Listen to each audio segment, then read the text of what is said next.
This is Dolany TV, ladies and gentlemen. Welcome back to another edition of Edmonton Oilers discussion here on the channel today. And ooh-wee, look at what I finally went and did for myself. So if you're going to BVJ, well, guess what? You look for that hat, you might just find me out there. Me and Buddy are going to be sporting some Dolany TV hats. But before then, well, finally, after a few days, I've got a video up for you. And, well, we've kind of finally gotten to that whole kind of monumental thing we were looking for on the day we talked about the Pavel Buchnevich trade rumors, right? Obviously, he re-signs in New York. New York then had to do something. They haven't traded Kreider as far as I know, so that meant they had to go the buyout route. And, well, Kevin Shattenkirk, somebody we've already talked about, in a potential trade with the New York Rangers for then Oilers defenseman Andrei Sekera. Well, Kevin Shattenkirk, yeah, that guy. Well, he's been bought out. So where does that leave us? Just let me straighten that up. Sorry, guys. I sometimes get crooked eyes and can't get the old camera to sit straight on the day. But it leaves us in a peculiar situation because there's that old song, "This one goes out to the one." Right? And this one goes out to the ones in the Oilers fan base. If you forget what I'm following, that field defense is the issue. Okay? And this is the debatable part of it. Obviously, yeah, I can say Kevin Shattenkirk helps the Edmonton Oilers defense. Well, we'll get into why and why not he does, doesn't, does, kind of whatever does. But the point I'm trying to get here is you got to have somebody on the back end who's old enough to lead this team, old enough to do that. And obviously, in my perfect world, if the Oilers are getting a guy like Kevin Shattenkirk in free agency who will probably sit out there on the free market for a good long while, the reason why you'd go after him is you have traded Chris Russell. And Chris Russell, by all means, is not the guy that's leading the back end, rah, rah, rah. I mean, yeah, he does his job and that's about it. That's the impression I get from Chris Russell anyway. I may be wrong, but as a fourth defenseman on this team, as a third pairing guy, maybe if Caleb Jones emerges, it's tough to say that Chris Russell is the veteran leadership you need back there, especially equivalent to the locker room presence that a guy like Andrei Sekera had coming back from injury the past 2 years. That's the tough part, right? Sekera had that insane presence in the locker room, and it is what it is. However, at this point, as we sit, is Kevin Shattenkirk necessarily that guy? Maybe, maybe not. And let's get over to the numbers to start proving if not, if so kind of deal here. As realistically, I'm not going to try to give an opinion one way or another. It's no longer a trade of bad defensemen for bad defensemen as it would have been with Sekera and Shattenkirk. It's now literally how much do you want to sign Shattenkirk for if you want to sign Kevin Shattenkirk? That's the question.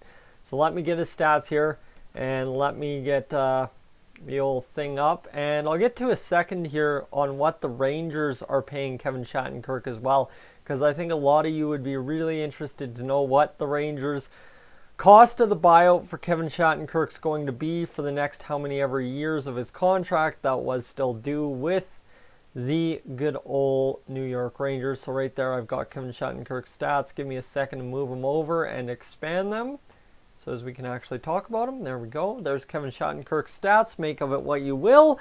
Essentially the highlights of Kevin Shattenkirk's stats are he's never had a season in the NHL. Okay, this is the key. A season in the NHL below 20 points in a full season. Obviously, he's been traded, had less than 20 points for the team he's been traded to or traded from, but he's never once had less than 20 points in an NHL season. That is remarkable. Now, obviously, compared to where Kevin Shattenkirk was, say, in his heyday of 2012, 2013 to, well, I guess you could go 2011, 2012 to 2016, 2017, he's gone downhill since. I mean, 16-17, he was still very effective as well. Just missed winning the Stanley Cup by a year with the Washington Capitals. But you look at where he's gone, right? Obviously, New York's kind of been a bust for him. He's been a negative player. and it's just all around not a good time. His shooting percentage has kind of been really low, actually. His shooting percentage only at a 1.4. And you have to ask yourself, with the way the New York Rangers have been the past few years, is he necessarily that guy that no longer is serviceable or no longer going to be a value add to your team? That's the question the Oilers would have to ask themselves, should they want to sign him. But when I pose this question to you, what I want you to consider is he's a 31-year-old guy, January. And he'll be 31 in January. So he's still young, younger than Chris Russell or younger than Andre Sekera. And the question is, how much do you value veteran experience on the blue line, especially a guy who desperately can contribute to an Oilers offensive blue line? You consider what the Oilers blue line offense looked like last year between Nurse and Klefbom, everybody else. Nurse and Klefbom bright spots, everyone else duds. Well, does Shattenkirk even that out? Question is then, the number two thing I'm going to pose to you right then and there is the fact of, what do you do with the young kids that are ready to play on the blue line? Are you moving Chris Russell? Are you for moving Chris Russell if it means getting Kevin Shattenkirk? Is that something you're interested in? Or is it something where you keep Russell, you keep Shattenkirk, and you only bring up a Legason or a Caleb Jones or somebody, and you get maybe rid of Matt Benning? Right? Where are you going with this team? And that is my biggest question and concerns, because you look at how this team shapes up. You've got Klefbom, Larson, Russell, Nurse, Benning, blank spot, blank spot. That's essentially how this defense fills out right now. Joel Person, very much so guaranteed to at least be the seventh defenseman, if not pairing up with Benning. And then who do you have in the seventh? I don't think you have Caleb Jones in that seventh defense spot. So the question becomes, based on the stats, what do you do with a Kevin Shattenkirk? If he can produce 25 points and you're Ken Holland saying, damn it, I'm going to take the gamble, 1 year, $1.75 million. We're going to trade Matt Benning to get that cap space, and we're going to fly with it. Are you comfortable going there? I don't know. That's the question. If you replace Matt Benning or Chris Russell, I think it's a very good go. Not saying the Oilers should or shouldn't do it, but I think it would be the most ideal way to go. The question I'm posing to you, is it the route you would go based on the information at hand? Now, the only other thing we have to go and check to price point a guy like Kevin Shattenkirk after a buyout of I think it was a $6.6 million contract or something crazy like that. Well, let's go get it figured out here as teams. New York Rangers. See, I lose my train of thought sometimes here. And have they made the buyout official yet? No, they have not made the buyout official. So, hold on. Kevin Shattenkirk.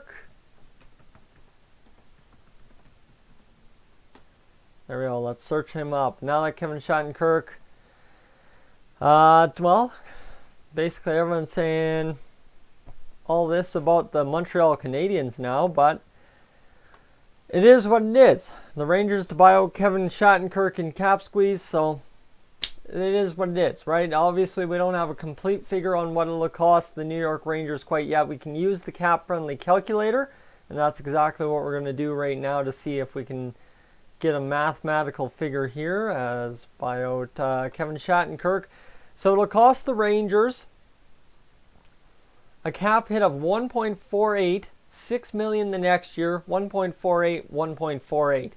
So that's a lot of money, right? That's a lot of crap and money right there. The signing bonus really stings the Rangers at 6.08.